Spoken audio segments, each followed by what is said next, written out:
The first frost of the season had come early to Millhaven that year.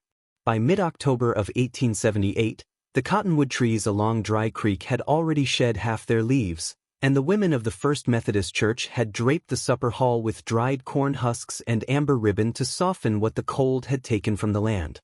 Long tables stretched the length of the room. Lanterns hung low. The smell of roasted chicken and fresh-pressed cider filled every corner, and the sound of the town, its laughter, its gossip, its easy belonging, rose and fell like a familiar song. Clara Dent sat at the far end of the last table.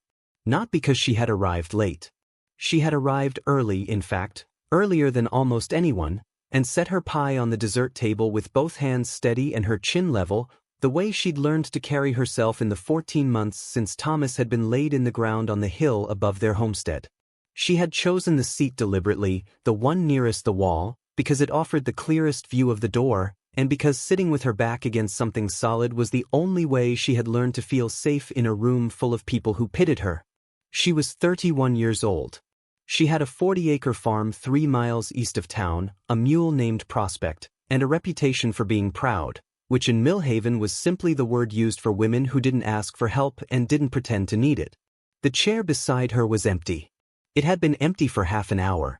The Reverend's wife, Mrs. Aldrich, had passed it twice without sitting. The schoolteacher, Miss Pratt, had glanced at it and then chosen a seat 2 tables over. It wasn't that anyone disliked Clara Dent. It was something quieter than that, the way grief makes a person into a reminder, and reminders make people uncomfortable, especially in rooms built for celebration. Clara unfolded her napkin. She looked at the door. She was not waiting for anyone. She had stopped doing that 13 months ago, on the night she finally accepted that waiting was only another word for refusing to live. Still, old habits lived in the body long after the mind released them, and her eyes moved to the door every time it opened.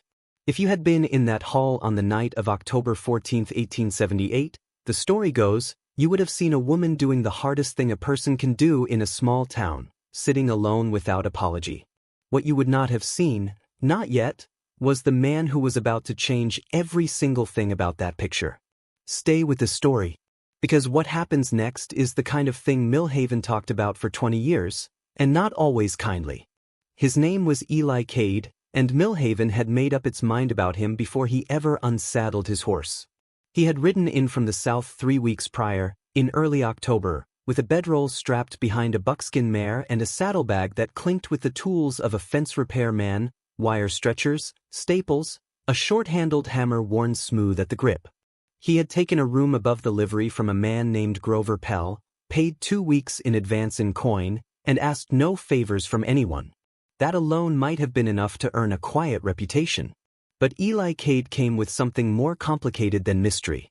He had worked, before Millhaven, on the Dunbar spread down in Comanche County, and the Dunbar spread was a name that landed hard in this part of Kansas. 3 years earlier, a dispute over water rights along the creek had turned the Dunbar family against half the farmers in the township. Fences had been cut.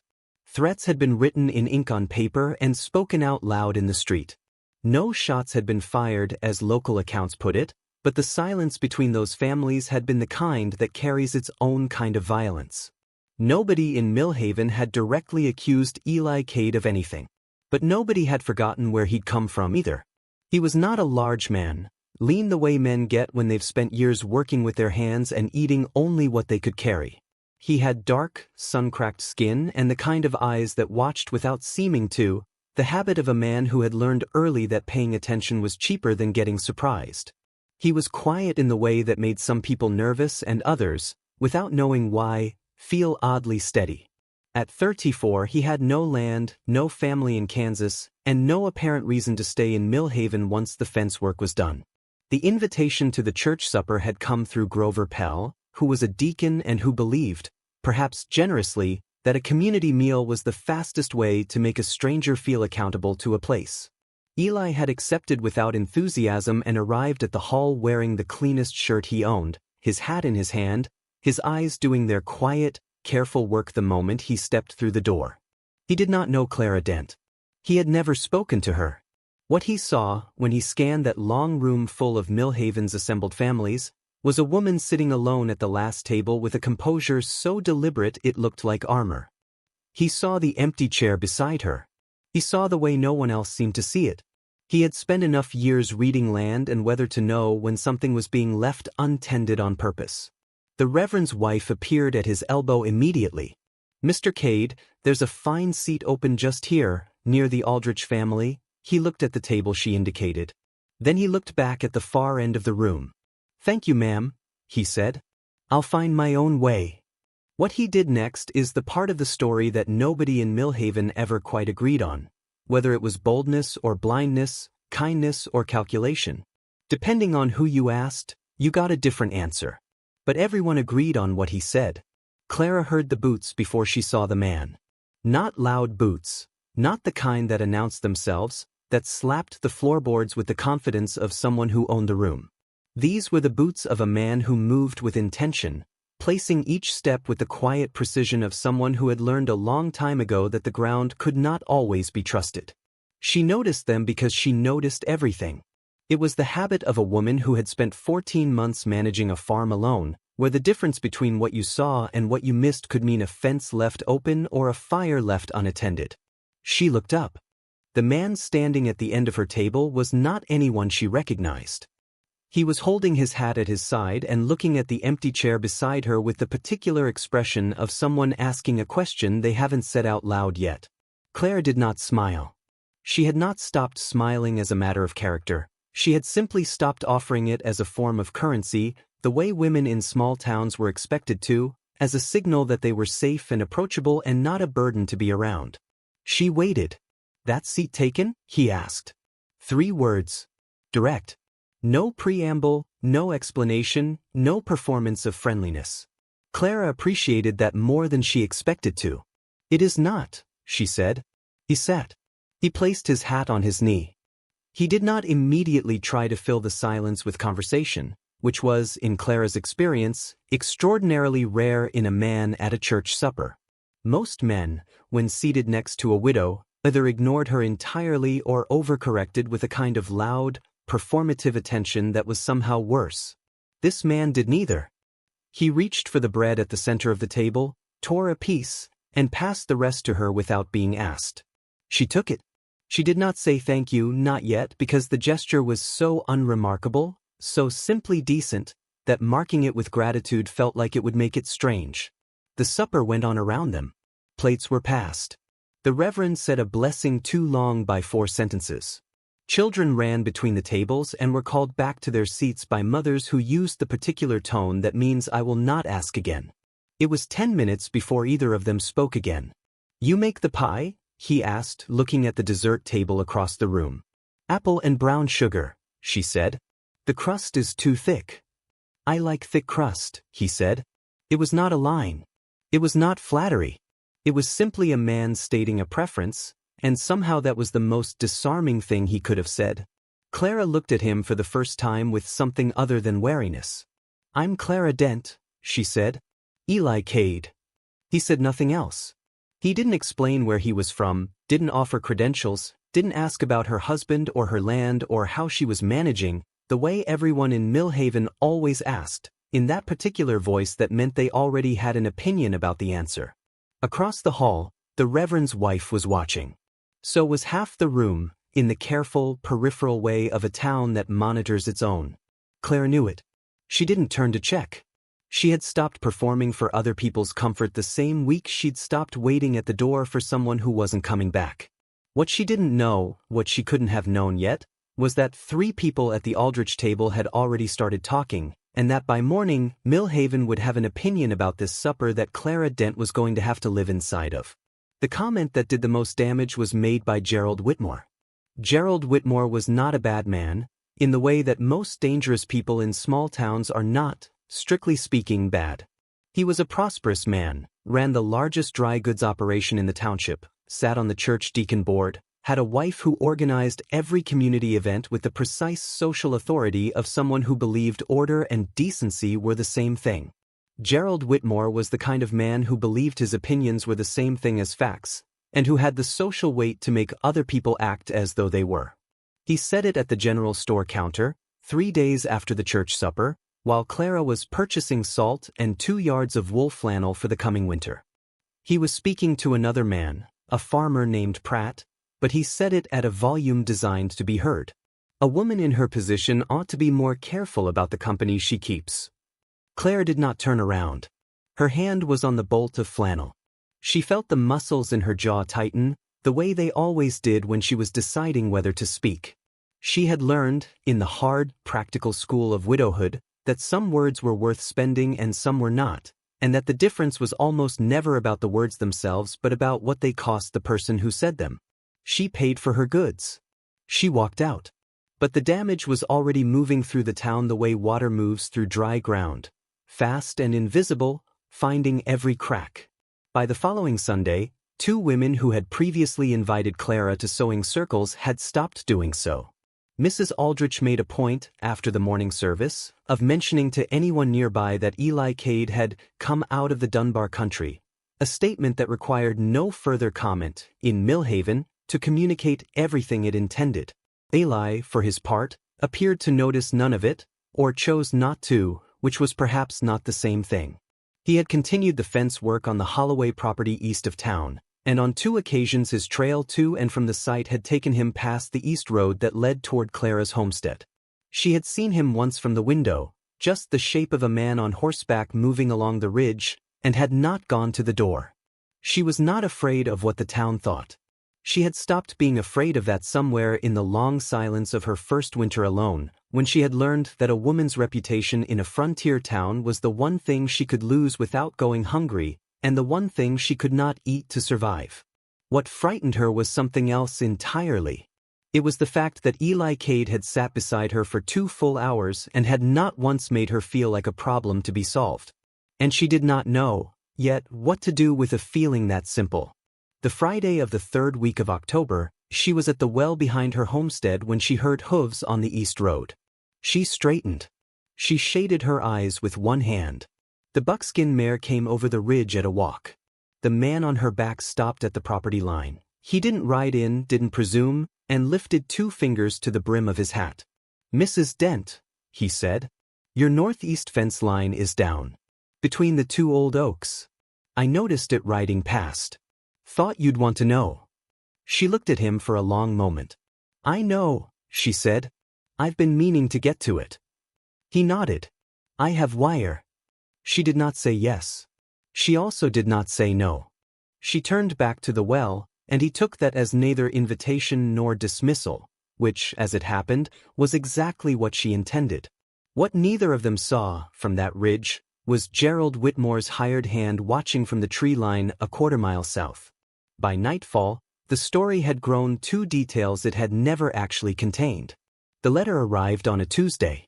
It came through the post at Whitmore's Dry Goods, which meant that Gerald Whitmore's wife had handled it before Clara did, and that the return address had been read by at least 3 people before the envelope was sealed back in the way that letters in small-town post offices sometimes were, with just enough care to suggest it hadn't been opened at all.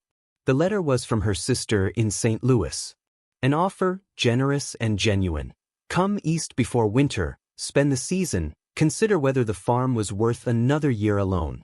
There is a man here, Clara, a widower, a good one, who has been asking after you. Steady work, the proper house. You don't have to keep living like you're proving something. Clara read the letter twice at the kitchen table, with the last of the afternoon light coming through the west window and prospect shifting in the corral outside. She was not crying. She never cried at letters, not since the first year, when she'd cried at everything and had decided, eventually, that it was a luxury she could not afford in a drafty house with a leaking roof and a spring that ran low every July. But she read the letter twice, and then she sat for a long time with her hands flat on the table. The town had made its position clear. Gerald Whitmore's comment had been followed in the week since by a gradual, polite withdrawal, the kind that left no fingerprints, that could never be named outright, but that Clara felt in every conversation that ended a sentence too early, every invitation that didn't come, every glance held half a second too long at the Sunday service. She was not being punished, exactly. She was being reminded. There was a difference, in Millhaven's calculus, between a widow who kept her head down and a widow who sat beside a man from the Dunbar country and appeared, from a distance, to be considering it. She had done nothing wrong. She knew that. But the knowledge of it sat in her chest beside something lonelier, the understanding that being right and being at peace were not, in a small Kansas town in 1878, the same category of thing. She folded the letter. She got up and checked the fire. She was halfway to the window to latch it against the coming cold when she stopped. On the fence post at the edge of her property, the northeast corner, the one with the 2 old oaks, there was a new line of wire. Stretched clean and tight, stapled at every post, the ground around the base cleared of debris. It had been done at some point in the last day or two, while she was in town. Done without announcement, without expectation of acknowledgement, without the particular theater of a man wanting to be seen doing a good thing. She stood at the window for a long moment. She could still write to her sister. She could still pack a trunk, settle the account at the post office, and be on the eastbound stage before the first hard freeze. Nobody would blame her. They might even, in their quiet Millhaven way, be relieved, as though her absence would resolve something they didn't have to look at anymore. Stay with the story. Because what Clara Dent does next, in the space between one breath and the next, in a drafty farmhouse at the edge of the Kansas prairie, is the kind of decision that doesn't look like a decision at all from the outside. But it was. And it changed everything. The first Saturday of November was cold and bright, the kind of Kansas morning that looks gentle until the wind picks up and reminds you what it means to be on an open plain with no hills to break it. Clara had come to town for provisions. Flour, lamp oil, a new needle file for the harness buckle that had been stripping all fall. She moved through Whitmore's store with the economy of a woman who had long since stopped browsing and started only purchasing what was necessary and leaving. She was at the counter when Eli Cade walked in. She had not seen him since the morning at the fence line. She had not sent word about the wire, had not gone looking for him, had not, and this was deliberate, made any gesture that the town could read as confirmation of what Gerald Whitmore had already decided was true. This was not cowardice. It was the particular arithmetic of survival in a community that you needed, for credit, for trade, for the kindness of neighbors in a bad season, but that did not always deserve the deference it demanded. Eli came through the door, took in the room, and moved to the hardware section at the back without acknowledging anyone, which was his custom. He found what he needed, a length of chain and a new buckle, and came to the counter to pay. Gerald Whitmore was behind the counter himself that morning. The two men stood 3 feet apart while Whitmore made change.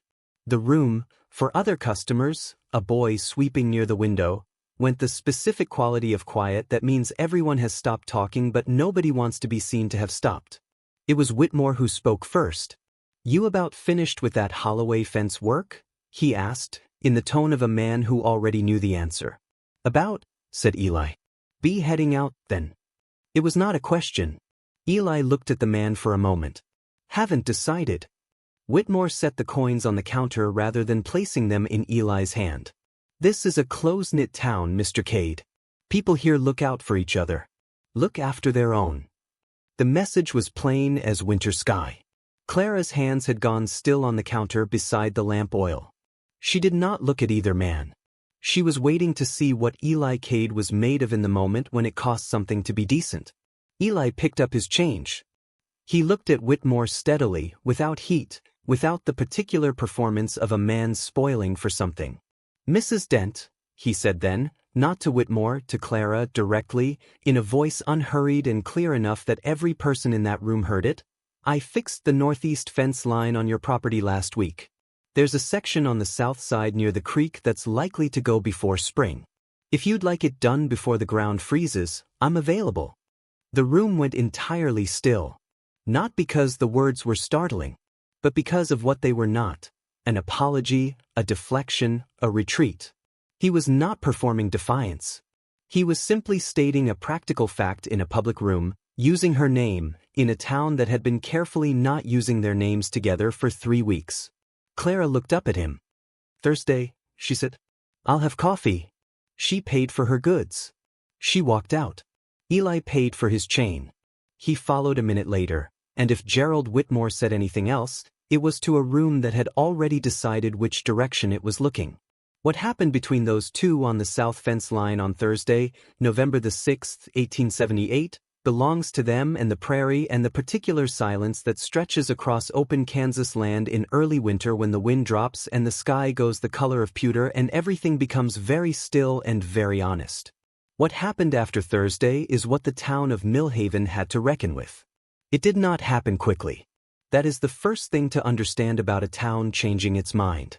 It happens in small adjustments, in conversations that stop just short of the old conclusion, in women who look at a situation and decide, quietly, without announcement, that perhaps they had been following someone else's opinion rather than forming their own. It happens the way frost retreats in March, not all at once, not with any declaration, but steadily, 1 degree at a time, until one morning you look up and find the ground has changed. Eli Cade spent November working the Holloway fence and 2 other properties in the township that had heard, by way of the particular efficiency of small-town communication, that he did clean work at a fair price. He did not seek out company. He did not attempt to reframe himself to anyone. He simply did the work, paid his tab at the livery on time, and, on 3 separate Thursday afternoons, rode out the east road to the Dent homestead and came home before dark. Clara, for her part, made no speeches and asked no permissions. She had written back to her sister in St. Louis, "Thank you for the offer. I am staying. Don't worry about me. I have never been the kind of woman who proves things, but I am the kind of woman who finishes what she starts." She had read the letter over once, decided it was accurate, and sent it. The first visible shift in Millhaven came from an unexpected quarter. Hattie Morse, who ran the millinery on Front Street and who was, by general agreement, the woman in town whose opinion carried the most independent weight, not because she was loud, but because she was consistent, and because she had a long memory for who had been right and who had merely been confident. Hattie Morse stopped Clara on the boardwalk in the second week of November and said, without preamble, "That man fixed 3 fence lines in this township in the past month for a fair wage and kept his word on everyone. I don't care where he worked before." Clara thanked her. Hattie waved the thanks away, as she waved most sentiment away, and went back into her shop. It was small. But in Millhaven, it was not nothing. Gerald Whitmore did not recant his opinion. Men like Gerald Whitmore rarely did, not publicly, not with words. But by late November he had stopped making it. The remark about company went unrepeated. His wife, who was shrewder than him and knew when a position had become expensive to hold, quietly invited Clara to the December sewing circle. Clara went. She brought the apple pie with the thick crust. The romance between her and Eli Cade did not look the way romances were supposed to look in the dime novels that came through on the eastbound stage. There were no declarations on horseback, no grand gestures witnessed by the assembled town. What there was, instead, was a man who came when he said he would, who listened more than he spoke, who had looked at a woman sitting alone in a room full of people and seen, not a problem, not a project, not a convenient arrangement, but a person worth the trouble of crossing a room. And there was a woman who had learned the hard way that the strongest thing she owned was her own judgment, and who had decided, slowly and without apology, to trust it. By December, Eli Cade had taken a room in a proper boarding house rather than above the livery. He had spoken to the Holloway brothers about a longer arrangement on their property, work that would carry through to spring. He had not asked Clara Dent for anything she hadn't offered. On the Sunday before Christmas, they sat together at the church supper, not at the end of the last table, but somewhere in the middle, where the light was better and the bread came around first. Nobody made a comment, which, in Millhaven, was its own kind of progress. The Kansas prairie in December is not a forgiving landscape. The wind comes across it without interruption, without the mercy of hills or tree lines thick enough to matter, and by the time it reaches the homesteads along Dry Creek it has been traveling for so long it seems to carry something older than weather, something that has nothing to do with temperature and everything to do with the particular loneliness of open space, the kind that tests a person not by being cruel but simply by being indifferent. This land asked nothing of the people who settled it. It made no promises and kept none. It simply was enormous and honest, and what it revealed about a person was what they brought to it. The fearful found fear. The stubborn found stubbornness. The ones who came looking for love found that love, here, had to be built the same way a homestead was built, with your hands, in bad weather, one post at a time. Clara Dent had understood this long before Thomas died. She had simply been reminded of it in the hardest way a woman can be. Eli Cade had understood it, too, from a different direction, from the kind of life that takes a man through enough counties and enough closed doors to teach him that reputation is borrowed and character is the only thing a person actually carries. What this story is really about, what it has always been about, under the church suppers and the fence lines and the careful architecture of small-town opinion, is this: the courage it takes to sit down next to someone the world has already decided to leave alone. Not to rescue them. Not to be rescued. But to see another person clearly, in a room full of comfortable assumptions, and choose, deliberately, quietly, without asking the room for permission, to remain. In the West of 1878, this was not a small thing. The social rules of a frontier town were not decoration. They governed credit and trade and community labor, the things you needed to survive a bad harvest or a hard winter or a roof that wouldn't hold. Going against them carried real cost. And the people who did it anyway, not out of recklessness, but out of the plain, steady belief that what was right mattered more than what was convenient. Those people are the ones the prairie remembers. Not in statues or in courthouse records. In the stories that get told at supper tables, 30 years later, when someone asks, "Do you remember that woman? What was her name? The one who sat alone at the church supper, and then one day she wasn't alone anymore, and the whole town had to find a different way to look at things?" Clara Dent kept her farm. She kept her name. And she kept, for the rest of her life, the habit of choosing the seat with her back against the wall, where she could see the whole room clearly. She just stopped sitting in it alone. As for Eli Cade and what became of him in Millhaven, the story, as it passes down, says that he stayed. That he was still there in the spring, and the spring after that. That he was the kind of man a town eventually stopped watching and started counting on, which is the highest compliment a frontier community knows how to give. The prairie doesn't care about grand gestures. It cares about who shows up when it's cold and the work isn't finished and there's no one watching to be impressed. Those are the ones it keeps.